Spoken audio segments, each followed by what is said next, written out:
ಸುತ್ತಮುತ್ತ ಕಡೆ ಬಂದಿರೋಂಥ ಜಾಗ ಇದು. ಊರು ಪಕ್ಕನ ಇದೆ. ಬೆಂಗಳೂರಿಂದ 15 ಕಿಲೋಮೀಟ್ರು. ಚಿಕ್ಕ ಫಾರ್ಮ್ ಹೌಸ್ ಮಾಡೋಕೆ ಒಳ್ಳೆ ಜಾಗ.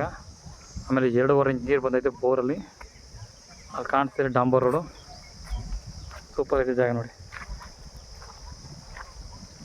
ಹಳ್ಳಿ ಮರ ಇದೆ, ಕಂಡು ಬರುತ್ತೆ. ವಾಸ್ತುನ 100% ಕರೆಕ್ಟಾಗಿದೆ. ದೇವ್ರ ಮರ ಬೆಳೆದೈತೆ, ಕೊಬ್ಬರಿ ಮರ ಲೈಟ್ ಇದೆ. ಸೂಪರ್ ಆಗಿದೆ ಜಾಗ. ಬೆಂಗಳೂರಿಂದ 115 ಕಿಲೋಮೀಟ್ರು, ಮಳವಳ್ಳಿಯಿಂದ 15 ಕಿಲೋಮೀಟ್ರು. General property.